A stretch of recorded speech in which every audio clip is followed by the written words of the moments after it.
HOA president hid money and wrote endless fines. One binder of receipts flipped the room and forced a vote, an audit, and his exit. Tap like, hit subscribe, and ring the bell. Tonight a petty HOA tyrant runs into receipts and a boring, brutal process. When I closed on the house, the street smelled like cut grass and warm asphalt, and I told myself I had bought quiet. Then Todd rolled by in a golf cart with a sheriff's smile and a ticket book that clicked like a metronome, and quiet learned a new name for fines. Trash past 9 a.m., he said, tapping a notice that stuck to my door like gum. Rules are rules. His own yard looked like a hardware aisle exploded. Unpermitted shed, overtall fence, a stack of pavers that never met a plan, and the hypocrisy tasted like pennies in my mouth. I brewed tea, opened the covenants, and underlined the clause that read records open to members on request while the AC hummed a steady thread through the vents. I slid the first two notices into a clear sleeve, labeled a folder tab incidents, and took a phone photo of the fines with the timestamp tucked into the corner like a fingerprint. We are not doing theater, I told the quiet kitchen. We are doing paper. Out front the sun flashed on the golf cart's plastic roof. Inside my pen left a groove under one sentence. Receipts beat swagger, and I set the certified mail form beside it so tomorrow would have something dull and sharp to say back. Diplomacy came first and failed fast. I brought a stained swatch so close to the approved color my eye had to squint, plus a receipt that smelled like ink and lemon cleaner, and asked for grace. He adjusted mirrored sunglasses that made me small and said, "Rules are rules," like a rubber stamp. I let the heat crawl through and pass. If he loved process, we would adore process louder. I wrote a records request that copied the bylaws' exact nouns, budgets, bank statements, check registers, contracts, and mailed it certified. The green slip curled on my desk like a leaf after rain and slid behind incidents. At night, I walked the block and listened. A grill popping, a bicycle bell, kids counting cannonballs behind a locked, under-maintenance pool gate that smelled like chlorine and dust. Neighbors whispered the same story into my pocket notebook. Fines for birthday banners, dues up while the grass browned, minutes missing for months, and I kept my lines short, one per fact, no adjectives. Back home, the kitchen light flickered. The printer warmed my palms, and I labeled a second tab practice with 3 verbs. Gather, verify, present. He thrives on apathy. A retired lawyer 2 doors down said, voice like sandpaper. Then we will teach the room how to care, I answered, and the pen clicked like a promise I could hear. The first crack came in a banker's box that smelled like dust and ego. Late, incomplete, and padded with perfume words. But his signatures lived where they always live. Transparency, he said, performing benevolence while dumping chaos. I sorted until stacks behaved. Checks in one, statements in another, invoices by vendor, administrative costs in a suspect pile that grew like mold, and an address on a landscaping vendor resolved to a mailbox in a strip mall. I printed the state business registry page, highlighted not found, and clipped it to a bank statement where a reimbursement landed in his personal account on a Friday that matched photos of kayaks strapped to his truck. The laptop fan sighed warm air across my wrists. The room smelled like toner and late coffee. The clock pecked at the edge of midnight. This is a floor, not a weapon, I whispered, and the paper answered by being exactly itself. I drafted a 1-page summary with sober headings, a legend for highlights, and an index so nobody could get lost. Then slid it behind incidents with a sticky flag labeled Artifact 1. On the margin I wrote 2 words, right room, and underlined them until the page remembered because a crowd is not a court and I wanted the next door to open clean. Escalation arrived as voices choosing verbs. Doors I had knocked earlier opened wider. A mom laid a fine for a birthday banner on my table. An older couple handed me a letter about a ramp, out of compliance, that their walker needed. A teenager described scraping a knee on a cracked park sidewalk while the pool stayed closed, for everyone but the president's family. I notarized 2 statements, printed 3 screenshots that smelled faintly of hot plastic, and added a calendar invite screenshot for the annual meeting, so no one could claim the room had not been warned. You are really doing this, a neighbor said.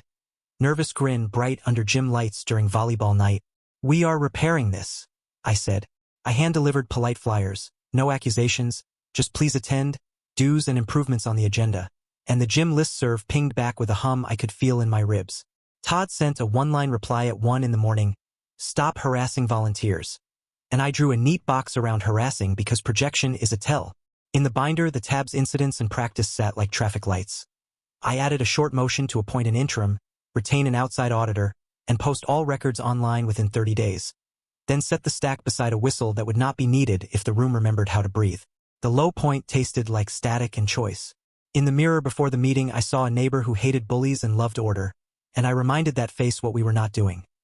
No pylons, no gossip storms, no doxing. Repair before revenge, receipts before speeches. I slipped the USB for the projector into my pocket, practiced the 4 beats Aaron had drilled. Motion, second, discussion, vote, and printed 10 extra report sets so nobody would have to share. If he calls it slander? My sister asked, sliding chairs until they squared. We point to his box, I said, tapping the stack, and we give him one off-ramp before we pull any levers. The gym smelled like varnish and old Gatorade. Folding chairs rasped. The microphone squealed, then settled. Todd started with his usual sermon about sacrifice and complainers. I waited for the line where he invites questions he never takes. When it came, I stood. Why does a landscaping vendor with no license take 5 figures while our grass browns? I asked, voice calm enough to hear my own breath. And why do reimbursements land in your account on Fridays?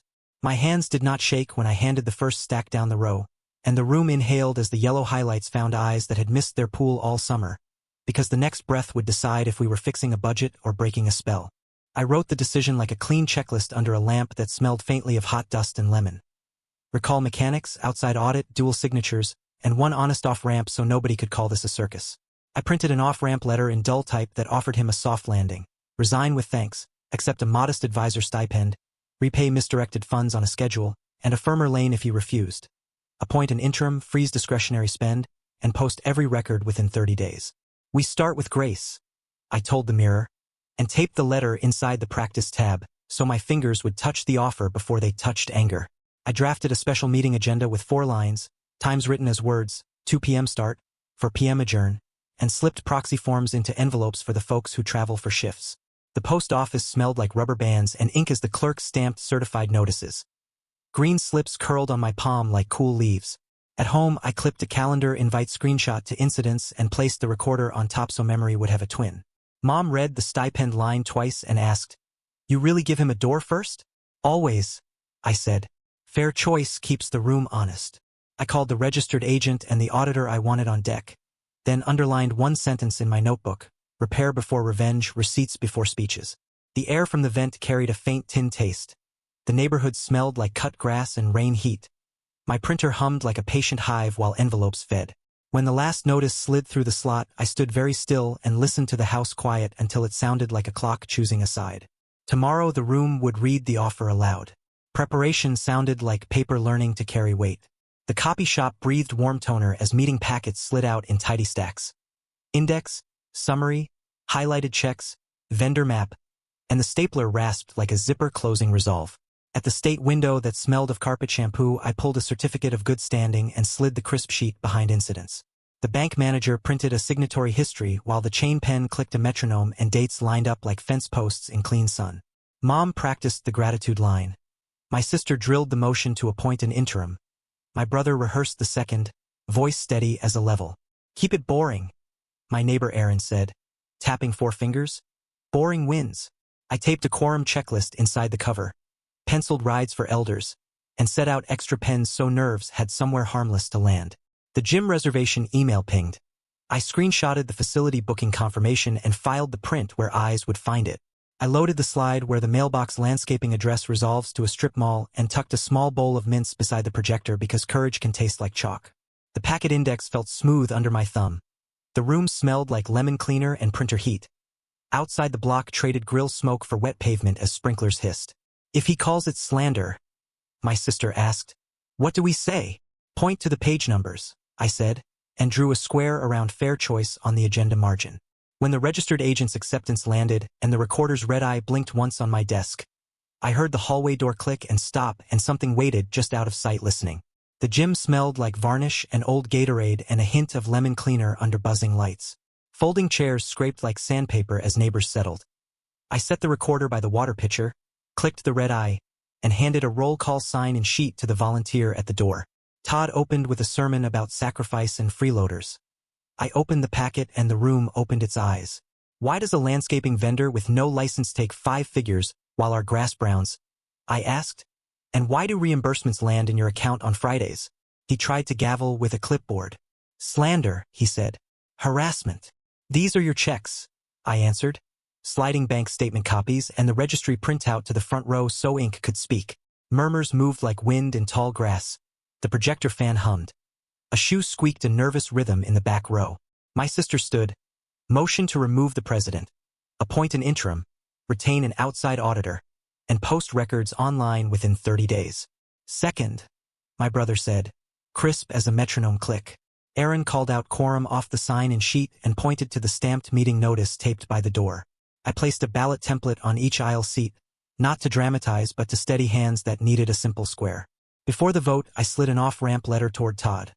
Resign with thanks and repay on a schedule or we proceed. And the pen lay between us like a small, quiet dare. He stared at the ink, jaw tight, and said, no.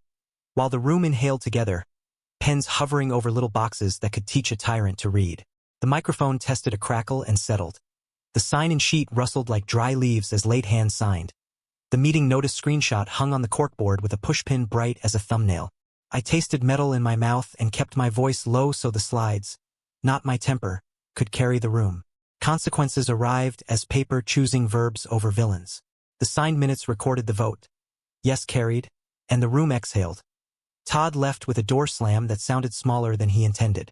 An auditor's engagement letter landed Monday morning. The stapled packet smelled like warm ink and coffee and mapped flows we had only guessed, with reimbursements that matched weekends and vendors that mapped to a mailbox. We filed a quiet police report and a civil action to recover losses. The clerk's stamp thumped like a heartbeat and slid copies back under glass. The website went live with posted minutes, contracts, and check images. Neighbors scrolled on phones that washed bluish light over relieved faces. The pool pump coughed, then sang. Fresh mulch arrived. The park smelled like cut cedar and sunscreen. A kid shouted count me in and cannonballed into blue that finally belonged to him. Restitution checks began to land. The first deposit receipt chimed on the bank counter and looked like a small certificate of sanity. The interim board adopted a transparency rule in plain English. 2 signatures on every check, 3 quotes or a written exception. Calendar posted a month ahead. Records request log posted weekly. Todd's contractor buddy lost his license quietly. A county email noted violations in dry type.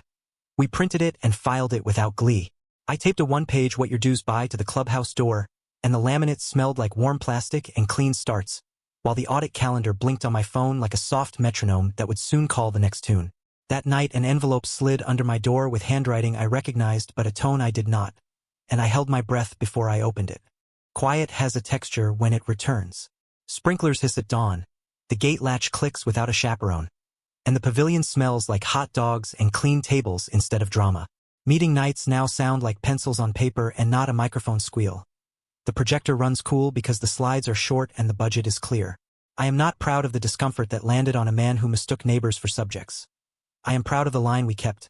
Off-ramp offered, facts in the right room, no pile-on, system repaired where power cannot rot in one pair of hands. I pinned a policy 1 sheet behind practice. Dual signatures on rekeys, notices archived, endorsements checked when a feature becomes a venue, and taped a monthly calendar by the clubhouse door so sunlight could read it. Aaron popped a seltzer with a soft sigh and said, receipts beat swagger. And the fizz smelled like lime and relief while kids raced past with towels bright as flags. Todd tried to audition 2 towns over. A board there read the filings and thanked him for his time, which is a different kind of lesson. If you ever live under a petty tyrant with a ticket book, pick verbs over villains, offer 1 real door out, and let the mirror of their paperwork find their face in the room that can fix the harm. What would you have done in my place? And where do you draw the line between empathy and boundary, closer to mercy or closer to rules that keep everyone safe? Drop your take in the comments and thank you for listening. Please subscribe, like, and ring the bell so you never miss the next story, and above all stay awesome.